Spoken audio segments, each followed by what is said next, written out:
Make America Blonde again. I vaguely recall. Do y'all see this? They're just getting bold. But my thing is, say it with your chest. Don't say make America blonde again. Say what you want to say, make America white again. The only thing is, it was never white. It was never white. I don't know how you all try to rewrite history. You are nothing more than colonizers. And for the life of me, you Latinos for Trump blow my fucking mind on standing. You aligned yourself with this shit.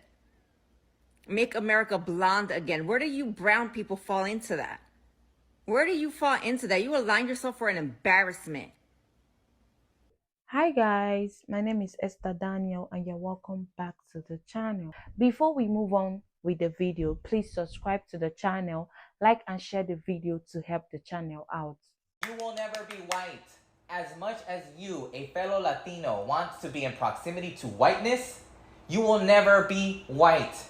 You will never be chosen in that way. As much as you think that you are better than undocumented Latinos because your family came here the right way, or because you're second generation or third generation, or because you either forgot or unaware of the foundation of this country and the fact that immigrants from Europe came here, stole the land from indigenous people, and then literally stole people, and forced them to be slaves, forced them to do labor. So when you think that you want to be in proximity to whiteness because you consider yourself better, think about that.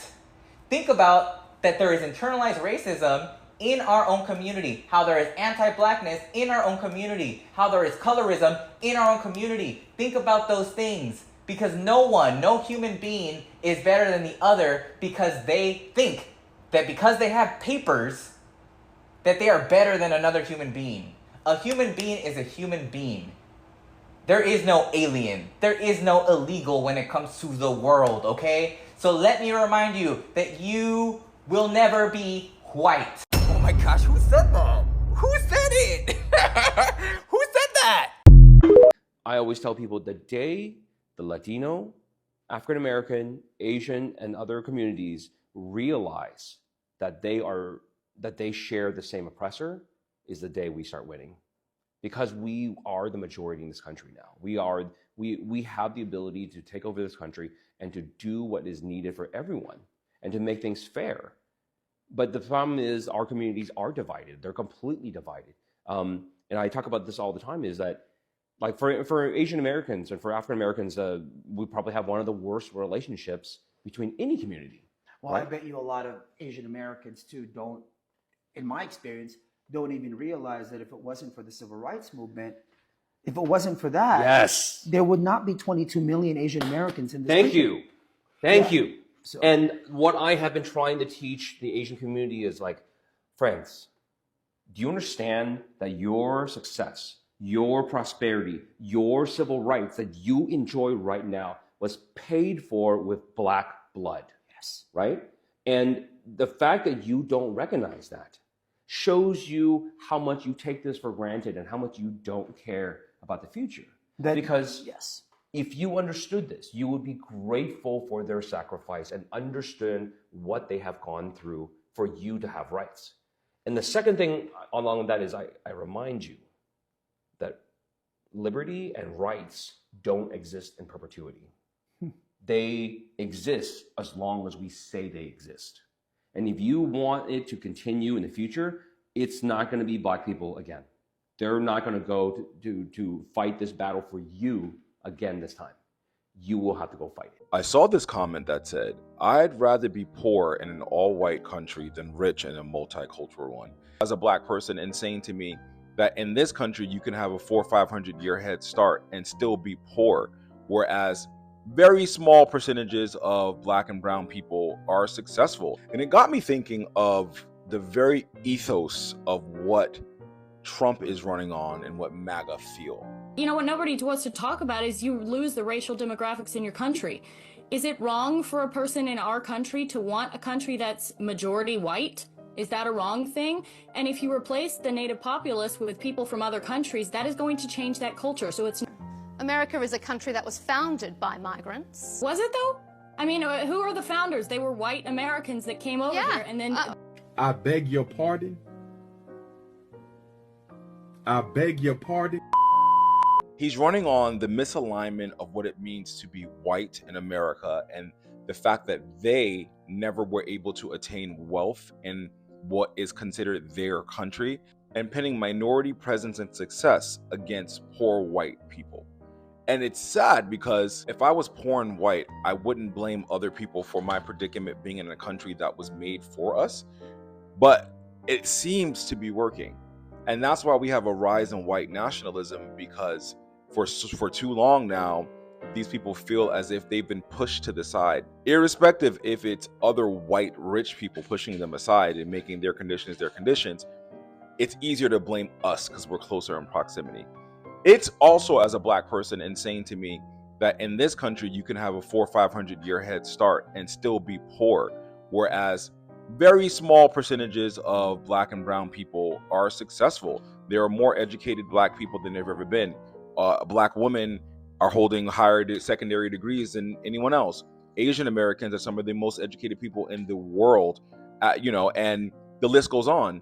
But for you to be centuries old poor in a country that you were told was for white people, and to have minorities be the ones that you see on TV or you see in movies or you see driving cars or they're athletes, and it really makes your blood boil that you are not able to attain these things. So this is the premise that you run on, and to maintain that premise, you lock up migrants, you do a campaign against immigrants, you call them rapists, you call them evil, you call them dirty, you round them up, and in those actions you make us poor white people feel vindicated. Yes, we're getting these people out of our country, because that's the only semblance of power they have, right? Is racism. It's not actual wealth, it's not actual jobs, it's not the power to control anything, because we live in an autocratic society in which oligarchs run all of those things, so they're not a part of that, but they can be a part of racism. And that is the history of America and how it has always been, and how they've always been able to keep a small minority of white people in power and empowering the bulk of the poor majority white into thinking that this is a linear access to power, and it's all due to whiteness. America. Some breaking news this afternoon. So I'm on here to say something that is going to be very controversial, is going to bring me a lot of hate and a lot of backlash, but honestly, at the point that we're in life, I really don't give a fuck. So, everything going on with ICE, with everything, alligator Alcatraz, bodies washing up on shore, just everything with the administration, with MAGA, Trumpies, Latinos for Trump. If you haven't caught on yet to the message that I posted about 2 weeks ago, if you don't see that what this administration, what these people are trying to do is get rid of all of us. I said it before, not just Latinos.